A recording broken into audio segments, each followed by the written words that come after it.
أعوذ بالله من الشيطان الرجيم. بسم الله الرحمن الرحيم. وسارعوا إلى مغفرة من ربكم وجنة عرضها السماوات والأرض أعدت للمتقين الذين ينفقون في السراء والضراء والكاظمين الغيظ والعافين عن الناس والله يحب المحسنين. صدق الله العظيم. اللهم صل على محمد وعلى آل محمد كما صليت على إبراهيم وعلى آل إبراهيم إنك حميد مجيد. اللهم صل وسلم وبارك عليه. আল্লাহ সুবহানাহু ওয়া তাআলার প্রশংসা। আমাদেরকে আল্লাহ তার ঘরে আসার তৌফিক দান করেছে এবং দ্বীন সম্পর্কে জানার বুঝবার মতন একটা মজলিসে আল্লাহ আমাদের বসার তৌফিক দান করেছে। আমরা জবান খুলে বলি আলহামদুলিল্লাহ।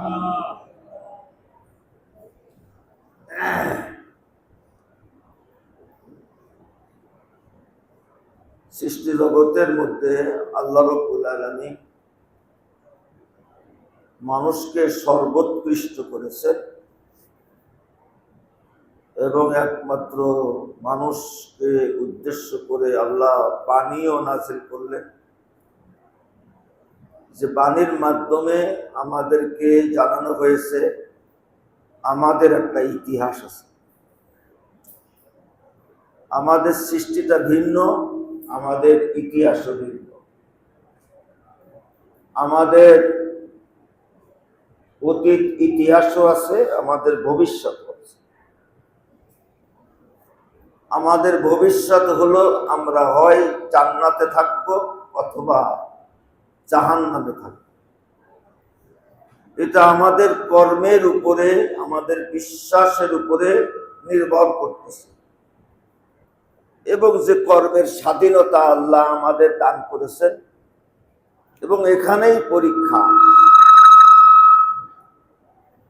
তোমার যে কর্মের স্বাধীনতা দিলাম, তুমি এই কর্মের মাধ্যমে তুমি স্বেচ্ছায় সজ্ঞানে সুস্থ মস্তিষ্কে তুমি জান্নাতেও যেতে পারো, তুমি জাহান্নামেও যেতে পারো। আল্লাহ রাব্বুল আলামিন আমাদের এই স্বাধীনতা দান করলেন। স্বাধীনতা দান করে আল্লাহ কোরআনের মধ্যে আমাদেরকে শিখায়, জান্নাতে যাওয়ার পথ রাস্তা আমাদেরকে শিখায়। আল্লাহ বলতেছেন, ও পৃথিবীর মানুষেরা, তোমাদের শেষ মঞ্জিল তো জান্নাত অথবা জাহান্নাম। জান্নাতটা হলো ভালো জায়গা। সেই ভালো জায়গায় যদি যেতে চাও তাহলে দৌড়াও। জোরে বলুন, কি করো? দৌড়াও। সারিউ এর মানে হলো দৌড়ানো। একা একা দৌড়ানো যায়? কথা বলে না কেন?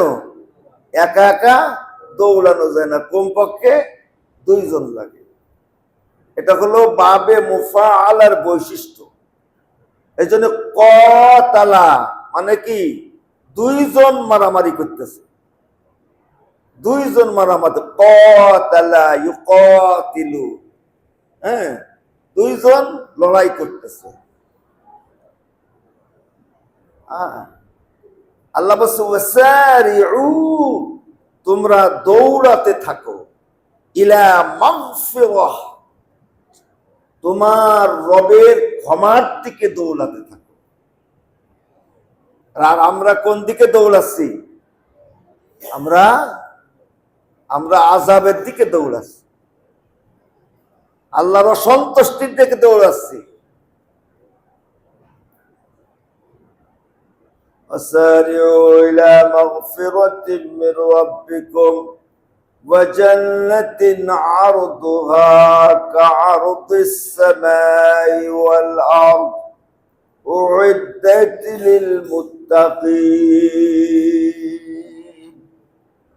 তোমার রবের ক্ষমা এবং ওই জান্নাতের দিকে দ্রুত ধাপিত হও, অগ্রসর হও, যে জান্নাতের ব্যাপ্তি পরিধি, যেই জান্নাতের আয়তন আসমান জমিনের সমান। আল্লাহ বলছে উইদ্দাত লিল মুত্তাকিন, যা তৈরি করা হয়েছে মুত্তাকিনদের জন্য। আল্লাযীনা ইউনফিকুনা ফিস সাররাই ওয়াদ দাররাই ওয়াল কাযিমিনাল গায়যা ওয়াল আফিনা আনিন নাস। মুত্তাকিন হলো তারা সর্বাবস্থায় দান করে, ক্রোধ নিয়ন্ত্রণ করে, মানুষকে মাফ করে দেয়, আল্লাহ সৎকর্মশীলদেরকে ভালোবাসে। এই আয়াতের উপরে আমরা গত জুম্মার দিন কিছু কথা বলেছিলাম। এই আয়াতের মধ্যে আল্লাহ রাব্বুল আলামিন আমাদেরকে বলতেছেন ক্ষমার দিকে দৌড়াতে, জান্নাতের দিকে দৌড়াতে। এখন এই দৌড়ানোর পন্থাটা কি? এই দৌড়ানোর পদ্ধতিটা কি? কি করলে পরে দৌড়ানো হবে? কি করলে দৌড়ানো হবে? আমি বলছিলাম যে কুরআনুল কারীমের মধ্যে আমি আল্লাহর 4টে অঙ্গীকার পেয়েছি। এই 4টে অঙ্গীকারের সাথে জান্নাতের সম্পর্ক। এই 4টে অঙ্গীকার রক্ষা করবে যে জীবনে আমলে আনবে, সে তার অজান্তেই জান্নাতের দিকে দৌড়াচ্ছে। অঙ্গীকার মাত্র 4টি। আল্লাহ রাব্বুল আলামিনের এই 4টি প্রতিশ্রুতি, অঙ্গীকারকে আমাদের বুঝতে হবে, অনুধাবন করতে হবে, আসলে আল্লাহ কি বলতে চাই। এর মধ্যেই আমাদের ক্ষমা, এর মধ্যেই লুকিয়ে রয়েছে আমাদের কাঙ্ক্ষিত জান্নাত। আওয়াজ করে বলুন, অঙ্গীকার কয়টি? একটু জোরে বলুন, অঙ্গীকার কয়টি? অঙ্গীকার হলো 4টি। অঙ্গীকার হলো 4টি। হ্যাঁ, এখন 1 নম্বর অঙ্গীকার হলো ফাযকুরুনি আযকুরুকুম, তোমরা আমার জিকির করো, আমি তোমাদের জিকির করব।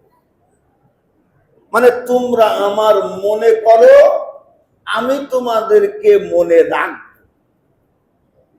তোমরা আমার স্মরণ করো, আমি তোমাদের স্মরণে রাখব। এখন এই জিকির একটা গুরুত্বপূর্ণ শব্দ, এর উপরে আমরা কথা বলছিলাম, জিকিরের গুরুত্ব, ফজিলত। যিকরুল্লাহি আকবার, আল্লাহ বলছে সর্বশ্রেষ্ঠ হলো জিকির। আল্লাহ বলছে ফাসআউ ইলা যিকরিল্লাহ, জিকিরের দিকে দৌড়াও। সুবহানাল্লাহ বলেন। জিকিরের দিকে কি? ওখানে বলতেছে ক্ষমার দিকে দৌড়া, আর এখানে আল্লাহ কি বলতেছে? জিকিরের দিকে দৌড়া। জিকিরের দিকে দৌড়ানো মানে জান্নাতের দিকে দৌড়ানো। জিকিরের দিকে দৌড়ানো মানে ক্ষমার দিকে দৌড়ানো। বললা যিকরুল্লাহি আকবার। এই জিকির হলো তিন প্রকার বলছিলাম। একটা হলো যিকরে লিসান, একটা হলো যিকরে লিসান।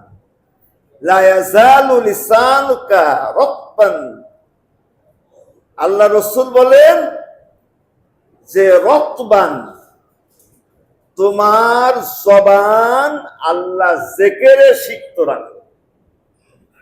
এটা কোরআন তেলাওয়াতের মাধ্যমে হতে পারে, দ্বীনি আলোচনার মাধ্যমে হতে পারে, আল্লাহর বড়ত্ব প্রশংসা করার মাধ্যমে হতে পারে, আল্লাহ সুন্দর সুন্দর নাম উচ্চারণ করার মাধ্যমে হতে পারে।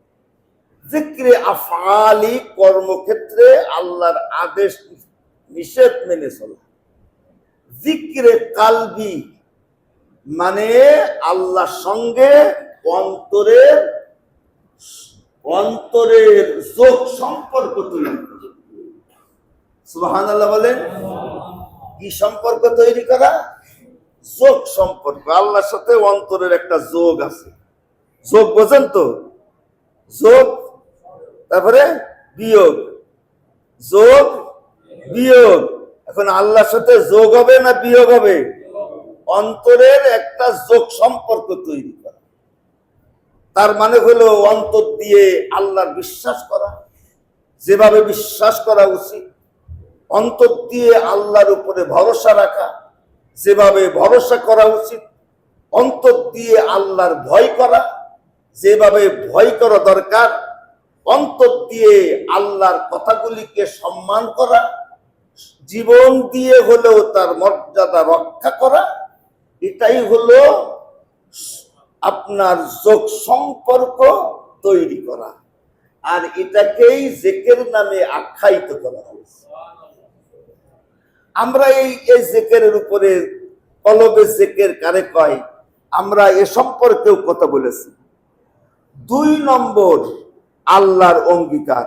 জোরে বলুন, কয় নম্বর অঙ্গীকার? 2 নম্বর আল্লাহর অঙ্গীকার হলো, আল্লাহ রাব্বুল আলামিন বলছেন, ওয়ামা কানাল্লাহু লিয়ুআযিবাহুম ওয়া হুম ইস্তাগফিরুন।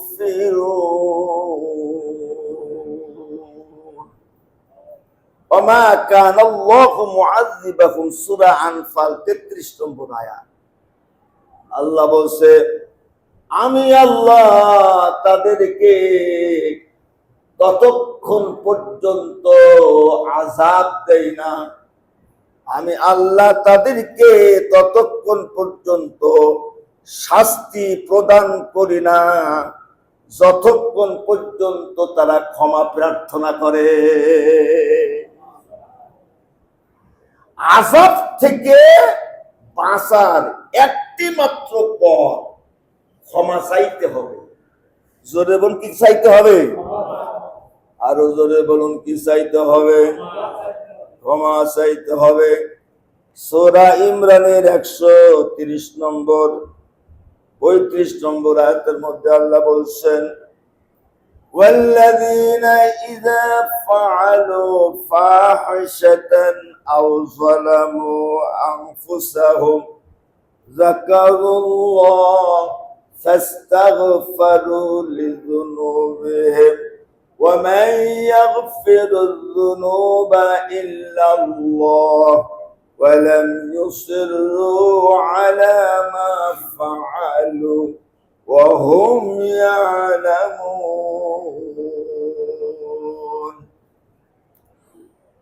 আল্লাহ রাব্বুল আলামিন বলছেন, ওই বান্দাগুলির জন্য জান্নাত তৈরি করা হয়েছে যাদের একটি বৈশিষ্ট্য হলো, তারা যখন কোনো অপরাধ করে, পাপ করে, অথবা নিজের উপরে জুলুম করে, কোনো অন্যায় হয়ে যায়, সঙ্গে সঙ্গে আল্লাহর জিকির করে। যাকারুল্লাহ, আল্লাহর কথা মনে করে। যখন কি করে? ফাস্তাগফারু লিযুনুবিহিম, অতঃপর তারা তাদের অপরাধের জন্য ক্ষমা প্রার্থনা করে। আল্লাহ বলছে, ওয়া মান ইয়াগফিরুয-যুনুবা ইল্লাল্লাহ, আল্লাহ ছাড়া কে আছে ক্ষমা করে দেওয়ার? ওয়ালাম ইউসিররু আলা মা ফাআলু ওয়া হুম ইয়ালামুন। আর তারা জেনে শুনে তারা তাদের সেই অন্যায় অপরাধ পুনরাবৃত্ত করে না। যে গুনাহ করে ফেলেছে ওইটা পুনরাবৃত্তি করে না। ওরা মিসিরু, ওরা হঠকারিতা প্রদর্শন করে না, যে যা হয় তাই হবে। যাকারুল্লাহ, আল্লাহর কাছে ক্ষমা চাই যে আমার দ্বারা তো হয়েই গেছে। মানব সৃষ্টির বৈশিষ্ট্যই এমন যে মানুষের দ্বারা অন্যায় অপরাধ ভুল হয়ে যাওয়া স্বাভাবিক, কিন্তু অস্বাভাবিক হলো অস্বীকার করা, অস্বাভাবিক হলো ভুলের উপরে অবিচল থাকা, অস্বাভাবিক হচ্ছে লজ্জিত না। আল্লাহ বলছে যে তারা পুনরাবৃত্তি করে না জেনে শুনে। এরপরে আল্লাহ বলছে উলাইকা জাযাউহুম মাগফিরাহ ওয়া জান্নাহ। এরা হলো তারাই, এদের প্রতিদান হলো ক্ষমা এবং জান্নাত। একটু জোরে বলবেন না আল্লাহু আকবার। তাহলে ক্ষমা এবং জান্নাতের দিকে দৌড়ানো 2 নম্বর আল্লাহর প্রতিশ্রুতি। আমি আল্লাহ ওয়াদা দিলাম, আমি শাস্তি দেব না, তবে ক্ষমা চাইতে হবে। জোরে বল, কি চাইতে হবে? ক্ষমা চাইতে হবে। আচ্ছা বলেন তো, আমাদের রহমত বেশি, আল্লাহর রহমত বেশি না আমাদের অপরাধ বেশি? জোরে জোরে বলে না কেন? আমাদের রহমতের মাত্রা বেশি না আল্লাহ পাকের রহমতের সীমানা বড় না আমাদের অপরাধের সীমানা বড়? কি বলে? আল্লাহ বলছে লা তাকনাতু মির রাহমাতিল্লাহ ইন্নাল্লাহা ইয়াগফিরুদ যুনুবা জামিআ ইন্নাহু হুয়াল গফুরুর রহিম। এই যে ড্রেনের মধ্যে ময়লা আবর্জনা নোংরা, এই পানিটা কোন জায়গায় যায় স্যার বলেন তো?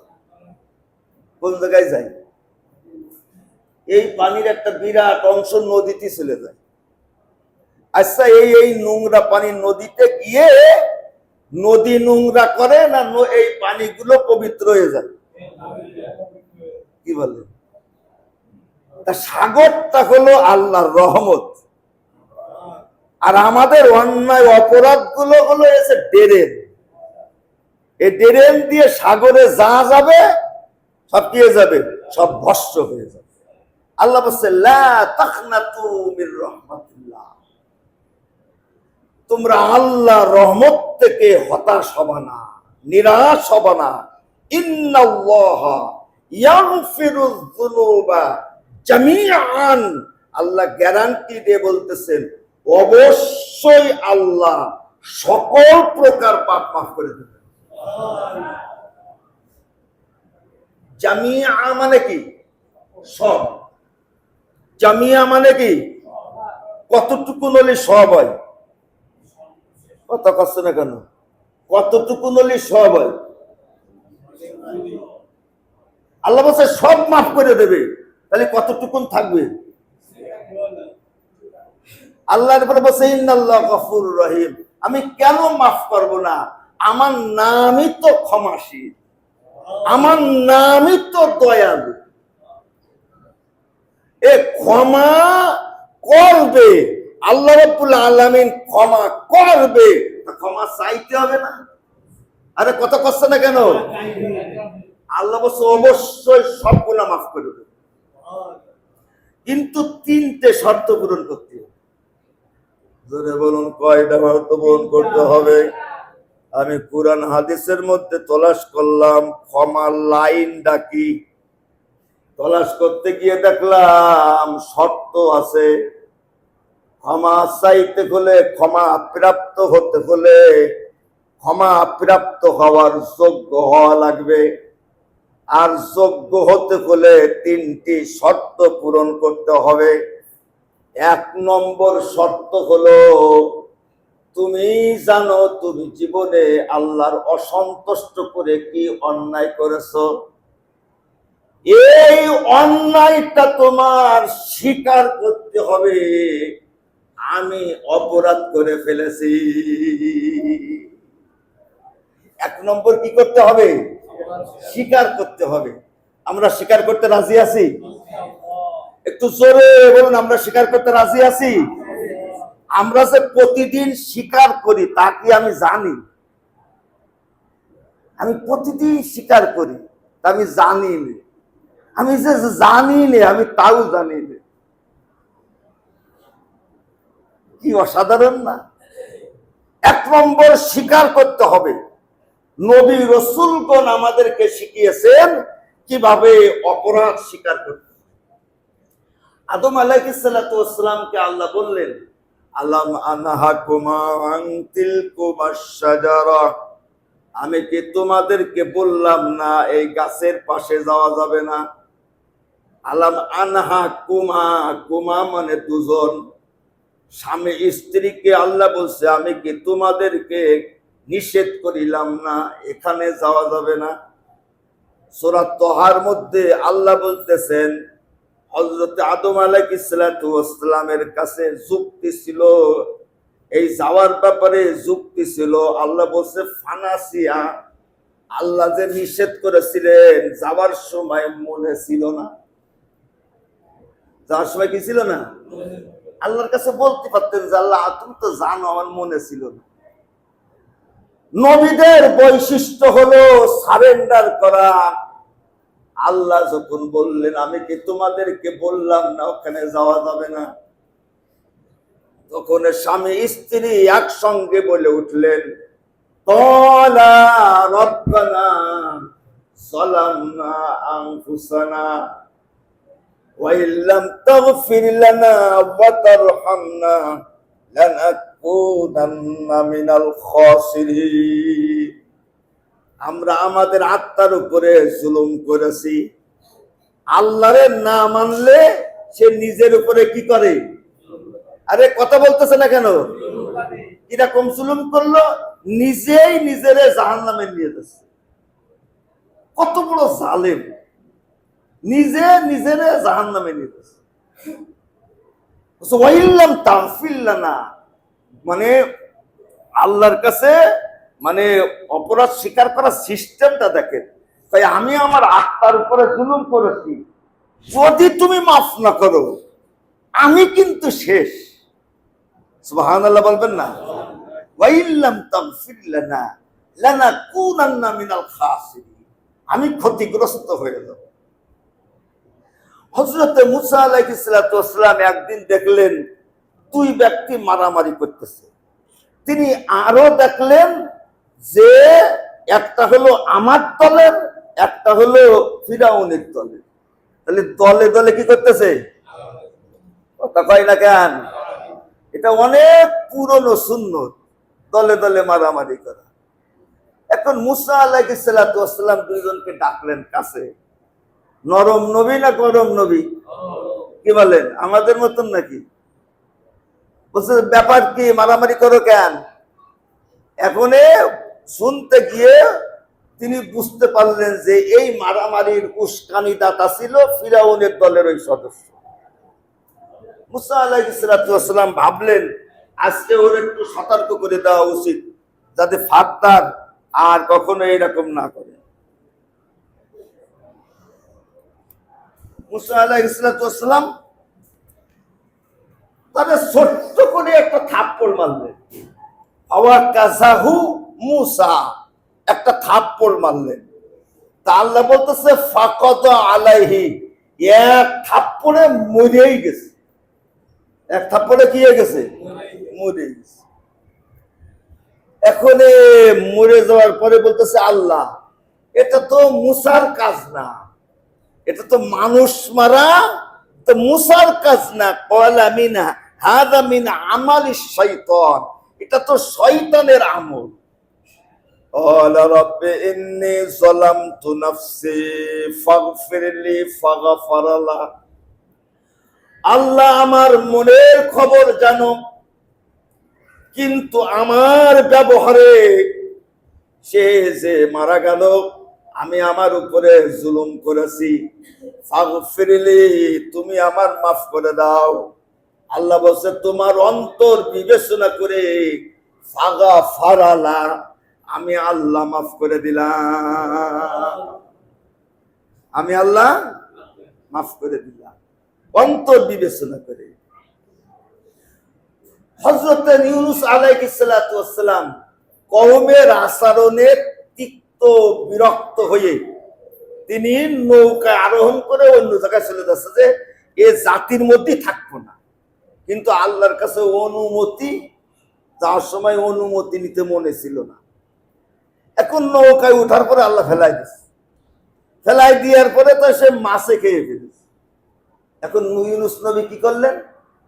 লা ইলাহা ইল্লা আনতা সুবহানাকা ইন্নী কুনতু মিনাজ জালিমিন। লা ইলাহা ইল্লা আনতা সুবহানাকা ইন্নী কুনতু মিনাজ জালিমিন। যে যে যে হে আল্লাহ, তুমি পবিত্র, আর ইল্লা আনতা সুবহানাকা ইন্নী কুনতু মিনাজ জালিমিন, আর আমি আমার উপরে জুলুম করে ফেলেছি, তুমি আমার মাফ করে দাও। আল্লাহ বলছে ফাস্তাজাবনা লাহু, আমি আল্লাহ কি করলাম? আমি আল্লাহ ইউনূস নবীকে মাছের পেট থেকে আমি মুক্ত দান করলাম। তাহলে আগে কি স্বীকার করতে হবে? আরে কথা করছে না কেন?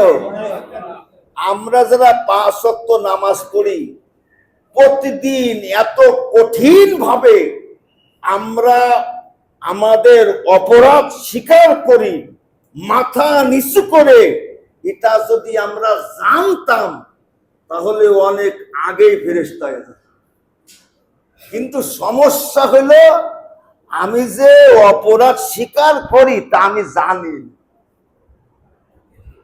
এখন আল্লাহ রাব্বুল আলামিন তো আমার হাত দেখে বিচার করবে। কি দেখে? আল্লাহ বলছে ও হলো রোবটের মতন মুখ দিয়ে বলতেছে আমি জুলুম করেছি, আমি জুলুম করেছি।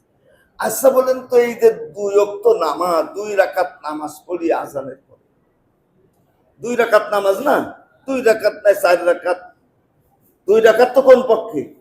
এই 2 রাকাত নামাজ প্রথম থেকে শেষ পর্যন্ত আমরা যা বলি, বাংলায় বলি না আরবিতে বলি? কথা বলতেছে না কেন? একটু জোরে কন। বাংলায় বলি না আরবিতে বলি? বড় বড় আরবি না ছোট ছোট আরবি? ছোট ছোট আরবি, কি বলেন তাই না? ছোট ছোট আরবি। এই যে আমরা 42 বছর পর্যন্ত নামাজ পড়লাম ছোট ছোট আরবি দিয়ে, এই ছোট ছোট আরবি এর মানে কি? আমি কেন বললাম, আমি কি বললাম, তা কোনদিন কি একটু জানতে মনে চাইনি? কি বললাম দেখি, বললাম বলতে এটা বললাম এরকম নাকি? আমরা নামাজ আরম্ভ করি তাকবীরে তাহরিমা দিয়ে, আল্লাহু আকবার। জোরে বল কি? আরো তো জোরে কন। কি বললাম? আল্লাহ আল্লাহ আল্লাহ সর্বশ্রেষ্ঠ। আল্লাহ মহান বললে হবে না, আকবার ইসমে তাফজিল, আল্লাহ সর্বশ্রেষ্ঠ। কি বুঝলেন আপনি? আপনি আল্লাহু আকবার বলে বলেন আল্লাহ সর্বশ্রেষ্ঠ, রুকুতে আল্লাহ সর্বশ্রেষ্ঠ, সিজদায় আল্লাহ সর্বশ্রেষ্ঠ। বুঝে বলেছেন না আন্দাজে বলেছেন? আল্লাহ সর্বশ্রেষ্ঠ মানে কি? আল্লাহ সর্বশ্রেষ্ঠ এর বাস্তবতাটা কি? আল্লাহ সর্বশ্রেষ্ঠ, আল্লাহর কথা সর্বনিকৃষ্ট। আল্লাহ যদি সর্বশ্রেষ্ঠ হয়, আল্লাহর কথাগুলো কি? আরে কথা বলতেছে না কেন? আপনি নামাজেই বলে গেলেন যে আল্লাহর সব কথা সর্বশ্রেষ্ঠ, সংবিধানের উপরে, পার্লামেন্টের উপরে আল্লাহর সব কথা।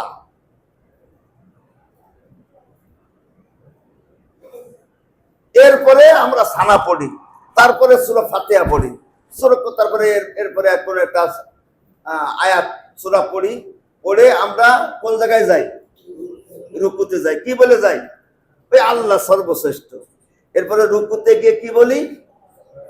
সুবহানা রাব্বিয়াল আযীম, সুবহানা রাব্বিয়াল আযীম, সুবহানা রাব্বিয়াল আযীম। ছোট আরবি না বড় আরবি? এর মানে কি? এটা তো বলাই লাগবে। সুবহান মানে কি? রব্বি মানে কি? আযীম মানে কি? একটু একজন জোরে বলেন, একটু মনে করেন। হ্যাঁ হ্যাঁ, হচ্ছে হচ্ছে। তাহলে আমি বলি, সময় নষ্ট চলে যাচ্ছে। সুবহানা রাব্বি, আমার রব পবিত্র, যিনি মহান। জোরে বলবেন না সুবহানাল্লাহ। তাহলে রুকুতে গিয়ে কি বলতেছি? আমার রব পবিত্র, যিনি মহান। আমার রব পবিত্র, যিনি মহান। আমার রব পবিত্র, যিনি মহান। আল্লাহর নবী আর একটা তাসবিহ আদায় করতেন রুকুতে। যখন নফল নামাজ আমরা মনে লম্বা করে নামাজ পড়তে চাই, তখন আল্লাহর নবী এই তাসবিহটা আদায় করতেন। সুবহানাকা আল্লাহুম্মা রাব্বানা ওয়া বিহামদিকা আল্লাহুম্মা গফিরলি। আল্লাহুম্মা রাব্বানা, হে আল্লাহ তুমি আমার রব, প্রশংসা তোমার, তুমি আমার মাফ করে দাও। জোরে বলবেন না সুবহানাল্লাহ। তাহলে রুকুতে গিয়ে কি বললাম? তুমি আমার মাফ করে দাও। এবার যখন ইমাম সাহেব বলতেছে সামি আল্লাহু লিমান হামিদা, বলে না? বলে? আপনাদের মসজিদে বলে? এই সামি আল্লাহু লিমান হামিদা, এই যে প্রত্যেক হুজুর বলে, কি বলে? বলে ডাকি সামি আল্লাহু লিমান হামিদা, বলল ডাকি। এর মানে হলো আল্লাহ শুনছেন যে প্রশংসা করতেছে। সুবহানাল্লাহ বলেন। সামি আল্লাহ মানে আল্লাহ শুনছেন যে প্রশংসা করতেছে। তখন আমরা সাথে সাথে বলি রব্বানা লাকাল হামদ। একটু জোরে বল, রব্বানা লাকাল হামদ। রব্বানা হামদান কাসীরান তাইয়িবান মুবারাকান ফি। সব আল্লাহর প্রশংসা। এবার কোন জায়গায় যাব? সিজদায়। সরাসরি সিজদায় যে কি বলি? সুবহানা রাব্বিয়াল আ'লা, আমার রব পবিত্র, যিনি সবার ঊর্ধ্বে। সুবহানাল্লাহ। কপাল মাটির সাথে মিশে আপনি বলতেছেন আমার রব পবিত্র, যিনি সবার ঊর্ধ্বে, সবার ঊর্ধ্বে। আর মসজিদ থেকে বের হওয়ার পরে আর এই কথাগুলো মনেই থাকে না, তো জানেই না কি বলে গেছে, সবার ঊর্ধ্বে। তারপরে সিজদার থেকে উঠে এবার কি করতে হবে? বসতে হবে। এই বসার সময় দুটো দোয়া করতে হবে। একটা ছোট দোয়া আছে, দুটোই হাদিসে আছে। একটা হলো আল্লাহুম্মা গফিরলি, আল্লাহুম্মা গফিরলি, আল্লাহুম্মা গফিরলি। তাদের বড় দোয়া মুখস্থ নেই।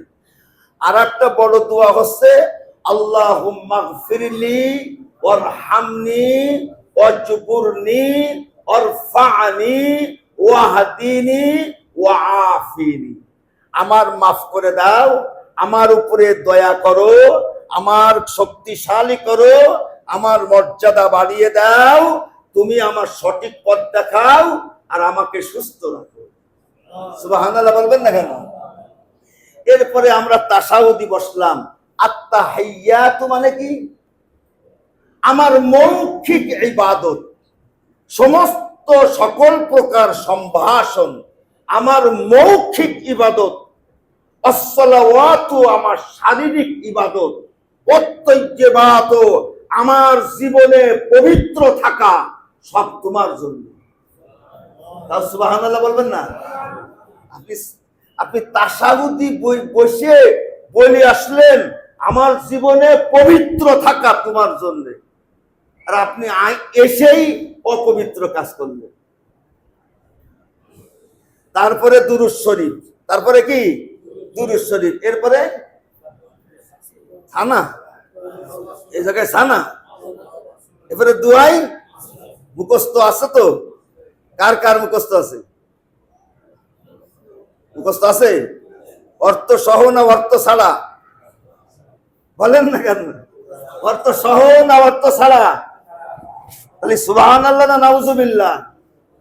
এই যে দুআই মাসুরা দুটো, আমরা একটা পড়ি, যখন একা একা পড়বেন দুটো পড়তে হবে। ইনফিরাদি নামাজে দুআই মাসুরা, এই দুআই মাসুরা যদি আমরা বুঝতাম রে, আল্লাহুম্মা ইন্নী যালামতু নাফসি যুলমান কাসীরা, আল্লাহ আমি আমার অন্যায় করে করে করে আমি আমার আত্মার উপরে অনেক জুলুম করেছি, যুলমান কাসীরা ওয়ালা ইয়াগফিরুয যুনুবা ইল্লা আনতা, আল্লাহুম্মা ইন্নী যালামতু নাফসি যুলমান কাসীরা ওয়ালা ইয়াগফিরুয যুনুবা ইল্লা আনতা। তারপরে কি? ফাগফিরলি মাগফিরাতাম মিন ইনদিকা, তোমার পক্ষ থেকে নিজ দয়ায় আমার মাফ করে দাও।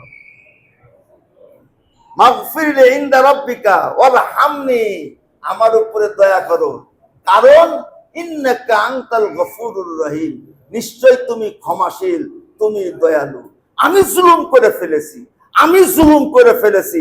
এই জুলমান কাসীরা বলার সময় আপনার জীবনের ইতিহাসে চলে যাবে আপনি কি কি করেছেন, আর ওটা মনে করবেন, আর আরবিতে বলবেন জুলমান কাসীরা, জুলমান কাসীরা, জুলমান কাসীরা, তুমি ছাড়া নেই।